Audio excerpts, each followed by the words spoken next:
देखिए, न्यूज़ इसी तरह से सर्कुलेट कर रहे हैं कि गिरफ्तारी करेंगे, गिरफ्तारी के खदशात जो हैं वो इन फील्ड हैं। और हम नैब में पेश हुए, बीबी साहिबा ने तमाम सवालों के जवाबात बार बार जाकर नैब के सामने दिए हैं और दस्तावेज़ात जो मांगते हैं वो भी फराम कर दी गई हैं। लेकिन फिर भी उसी कागज़ को या उसी जो है डॉक्यूमेंट को दोबारा बार बार ये कहा जाता है कि आप दोबारा लेके आएँ, आप दोबारा लेके आएँ।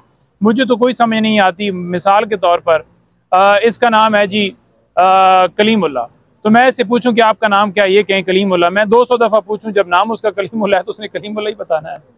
तो यही प्रोसेस किया जा रहा है, कुछ नहीं, सिर्फ तंग किया जा रहा है और कोई नहीं है। लेकिन वो तंग नहीं होते क्योंकि उन्हें पता है कि ये एक मकसद है, चाहे उनकी बहनें हों, चाहे वो हों, चाहे खान साहब हो। तो ये एक हरासमेंट करने का एक प्रोसेस है जो वो कर रहे हैं, लेकिन उसे फ़र्क नहीं पड़ता। अगर मेरिट पर अब गिरफ्तारी के हवाले से आपको बता दूं कि जो खान साहब की गिरफ्तारी डाली गई है तोशाखाना केस के अंदर और अलकादर ट्रस्ट केस के अंदर, उसमें इनकी बदनीति क्या थी? बदनीति ये थी कि पहले जो जमानतें खारिज हुई हैं वो इस बुनियाद के ऊपर हुई थी कि खान साहब जो हैं वो अदालत के अंदर पेश नहीं हुए, हालांकि वो जेल में थे और उन्हें हुक्म देना था अदालत ने और गवर्नमेंट ने इंतजामात करने थे और उन्हें पेश किया जाना था। वो जमानतें अदम हाजिरी के ऊपर खारिज कर दी गई, उनको चैलेंज किया गया दोनों ऑर्डर्स को। तो यहाँ पर इस्लामाबाद हाई कोर्ट में मेरा ख्याल में महीना या महीने से ज़्यादा टाइम जो है वो लगा और उसमें डिसाइड ही नहीं किया गया। अगर वो डिसाइड कर दी जाती, जैसे कि 9 दरखास्तें दीगर जो थी वो डिसाइड हुई और वो बेल्स जो हैं बहाल हो गई, तो ये भी बहाल हो जानी थी। सिर्फ इसलिए नहीं डिसाइड की गई कि इमरान खान साहब की गिरफ्तारी डाली जाए। और पहले गिरफ्तारी क्यों नहीं डाली गई, उसका मकसद ये था कि जनाब इमरान खान साहब की अगर साइफर केस के अंदर ज़मानत होती है तो उस टाइम के ऊपर हम गिरफ्तारी डालेंगे या उससे कुछ दिन पहले डालेंगे। अब इनको ऐसा मुझे लग रहा है कि फील हो रहा है कि खान साहब की ज़मानत जो है सुप्रीम कोर्ट से होती शायद इनको नज़र आ रही है, या क्योंकि केस तो है कोई नहीं, केस तो लीगली देखा जाए तो ट्रायल कोर्ट के अंदर या हाई कोर्ट के अंदर हमने कोई ऐसी चीज़ नहीं देखी। तो इन्होंने ये सोचा कि जनाब उससे पहले कि वो मामला हो हम गिरफ्तारी डाल दें ताकि खान साहब बाहर ना आ सकें। तो इलेक्शन में बदनीति सिर्फ ये है कि वो खान साहब को अंदर रखा जाए और उनके बगैर इलेक्शन किया जाए। अदालतों के ऊपर ये जिम्मेदारी है और इस वक्त जो बुनियादी इंसानी हकूक़ की खिलाफवर्जियाँ पूरे मुल्क के अंदर हो रही हैं उसके ऊपर स्टैंड लें और लोगों को इंसाफ फराहम करें, उनके बुनियादी हकूक़ जो हैं उनका तहफ़्फ़ुज़ करें। आज ने भी कानूनी टीम और रिमांड भी लेगी खान साहब की, क्या लगता है कि खान साहब जेल से बाहर आएंगे या जेल से रिमांड मिल जाएगा? देखें, हम ये देख रहे हैं कि एक नोटिफिकेशन जो है करने की तरफ जा रहे हैं कि एक नैब ने कोई ख़त लिखा है जो हम मीडिया के ऊपर ही देख रहे हैं कि जेल के अंदर ही जाकर रिमांड लिया जाए। तो अब देखते हैं कि वो नोटिफिकेशन क्या होता है। और इस दूसरी तरफ अगर देखा जाए तो जेल के अंदर जो ट्रायल हो रहा है उसके ऊपर हुक्म इम्तना जो है वो जारी हुआ है। तो ये सारी चीज़ें देखनी पड़ेंगी कि क्या फिर भी वो इस तरह का काम करते हैं जब यहाँ पर स्टे जो है जेल के हवाले से हुआ है। अब ये सिर्फ एक केस को ना रखें कि डेफिनेटली हमने चैलेंज तो किया हुआ था कि साइफर केस के अंदर जेल ट्रायल हो रहा है, लेकिन ओवरऑल अगर जाकर रिमांड वहाँ लिया जाता है तो जब स्टे हो गया तो ये चीज़ ये प्रोसेस नहीं करना चाहिए। तो हमारी अब देखते हैं कि क्या आगे किया जाता है।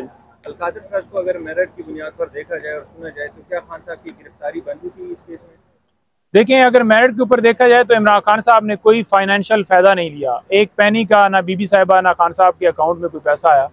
ये सिर्फ और सिर्फ जैसे 200 केसेस दूसरे बनाए गए उसी की एक कड़ी ये भी है, साइफर हो, कभी घड़ी का मामला। अब देखें ना, तोशाखाना एक FIR दर्ज है, एक तोशाखाना में सज़ा हुई है और एक तोशाखाना इधर नैब के अंदर चल रहा है। तो हमेशा ये होता है कि जो क्रिमिनल लॉ है वो ये कहता है कि अगर एक जुर्म होगा तो उसकी एक क्रिमिनल प्रोसीडिंग होगी। ये नहीं होगा कि एक जुर्म के ऊपर एक, फॉर एग्जांपल एक बंदे का मर्डर हुआ है तो झांग में भी पर्चा दर्ज कर दिया जाए, कराची में भी हो जाए, लाहौर में भी हो जाए, उसकी एक जगह पे कार्रवाई होगी जिस जगह के ऊपर वो है। तो एक उसमें तोशाखाना में सज़ा ऑलरेडी हो चुकी है और वो सज़ा भी सस्पेंड हो चुकी है, तो फिर ये दूसरी कार्रवाइयाँ क्यों चलाई जा रही हैं? तो इनका कोई मकसद नहीं है, सिर्फ और सिर्फ मैच जो है ना वो एक तो मीडिया ट्रायल और दूसरा सिर्फ खान साहब को इलेक्शन से बाहर रखने के लिए।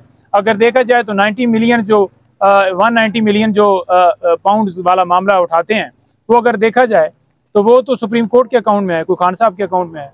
और अलकादर ट्रस्ट जो यूनिवर्सिटी है क्या वो खान साहब के नाम पे है? वो तो ट्रस्ट है। और वो ट्रस्ट किस लिए बनाया गया कि वहाँ पर आपके बच्चे जो है इस्लामी तालीम हासिल कर रहे हैं। अच्छा नईम साहब, ये बताइएगा, फाइनल सवाल है, नैब ये जब 90 मिलियन पाउंड पाकिस्तान वापस आ गई है पैसे सुप्रीम कोर्ट के अकाउंट में, तो उस टाइम नैब जो है इस चीज़ को सेलिब्रेट कर रही थी कि हमने रिकवरी की है, लेकिन आज जो है वो नैब कह रहा है कि ये गलत तरीके से आ गई। तो क्या ये दोहरा मयार नहीं है नैब का? दोहरे मयार तो आप पूरे पाकिस्तान में देखेंगे ना, वही नैब है जो अगवा करती है 9 मई को, वही नैब है जो आकर बयान देती है कि नवाज शरीफ की ज़मानत के ऊपर कोई इतराज़ नहीं, वही नैब है जो तमाम PMLN के लीडरान के केसेस जो है वो ख़त्म करती है, और वही नैब है जो गैर कानूनी वारंट कभी खान साहब के और कभी उनके घर वालों के निकालती है। देखें, जो हमारा आइन है ना वो बड़ा वाज़ेह है, उसके अंदर आप किसी की इज़हार राय, किसी की स्पीच, किसी के बोलने के ऊपर पाबंदी नहीं लगा सकते। और बात यह है कि अगर किसी के ऊपर कोई जुर्म है, जुर्म तो वो साबित होगा तो उसके बाद पता चलेगा कि ये जुर्म साबित हुआ है। एक तरफ FIR हो और दूसरी तरफ कहें कि इनके ऊपर पाबंदी लगा दे कि इनके ऊपर FIR दर्ज हुई है, तो बिल्कुल गैर कानूनी, गैर आइनी था, जो कि अदालत ने फैसला लेट दिया है। यहाँ पर फैसले लेट दिए जाते हैं। बंदा मर्डर होता है 2002 में और उस बंदे को सज़ा होती है फॉर एग्जाम्पल 2007 में, तो वो अगर सुप्रीम कोर्ट तक जाता है और उस बंदे का कसूर नहीं होता और सुप्रीम कोर्ट, देखिए न्यूज़ इसी तरह से सर्कुलेट कर रहे हैं कि गिरफ्तारी करेंगे, गिरफ्तारी के खदशात जो हैं वो इन फील्ड हैं, और हम नैब में पेश हुए, बीबी साहिबा ने तमाम सवालों के जवाबात बार बार जाकर नैब के सामने दिए हैं और दस्तावेज़ात जो मांगते हैं वो भी फराम कर दी गई हैं, लेकिन फिर भी उसी कागज़ को या उसी जो है डॉक्यूमेंट को दोबारा बार बार ये कहा जाता है कि आप दोबारा लेके आएँ, आप दोबारा लेके आएँ। मुझे तो कोई समझ नहीं आती। मिसाल के तौर पर इसका नाम है जी कलीमुल्लाह, तो मैं इससे पूछूं कि आपका नाम क्या है, ये कहें कलीमुल्लाह, मैं 200 दफ़ा पूछूं, जब नाम उसका कलीमुल्लाह है तो उसने कलीमुल्लाह ही बताना है। तो यही प्रोसेस किया जा रहा है, कुछ नहीं, सिर्फ तंग किया जा रहा है और कोई नहीं है। लेकिन वो तंग नहीं होते क्योंकि उन्हें पता है कि ये एक मकसद है, चाहे उनकी बहनें हों, चाहे वो हों, चाहे खान साहब हो, तो ये एक हरासमेंट करने का एक प्रोसेस है जो वो कर रहे हैं, लेकिन उसे फ़र्क नहीं पड़ता। अगर मेरिट पर अब गिरफ्तारी के हवाले से आपको बता दूं कि जो खान साहब की गिरफ्तारी डाली गई है तोशाखाना केस के अंदर और अलकादर ट्रस्ट केस के अंदर, उसमें इनकी बदनीति क्या थी? बदनीति ये थी कि पहले जो ज़मानतें खारिज हुई हैं वो इस बुनियाद के ऊपर हुई थी कि खान साहब जो हैं वो अदालत के अंदर पेश नहीं हुए, हालांकि वो जेल में थे और उन्हें हुक्म देना था अदालत ने और गवर्नमेंट ने इंतजामात करने थे और उन्हें पेश किया जाना था। वो ज़मानतें अदम हाजिरी के ऊपर खारिज कर दी गई, उनको चैलेंज किया गया दोनों ऑर्डर्स को। तो यहाँ पर इस्लामाबाद हाई कोर्ट में मेरा ख्याल में महीना या महीने से ज़्यादा टाइम जो है वो लगा और उसमें डिसाइड ही नहीं किया गया। अगर वो डिसाइड कर दी जाती, जैसे कि 9 दरखास्तें दीगर जो थी वो डिसाइड हुई और वो बेल्स जो हैं बहाल हो गई, तो ये भी बहाल हो जानी थी। सिर्फ इसलिए नहीं डिसाइड की गई कि इमरान खान साहब की गिरफ्तारी डाली जाए। और पहले गिरफ्तारी क्यों नहीं डाली गई, उसका मकसद ये था कि जनाब इमरान खान साहब की अगर साइफर केस के अंदर ज़मानत होती है तो उस टाइम के ऊपर हम गिरफ्तारी डालेंगे या उससे कुछ दिन पहले डालेंगे। अब इनको ऐसा मुझे लग रहा है कि फील हो रहा है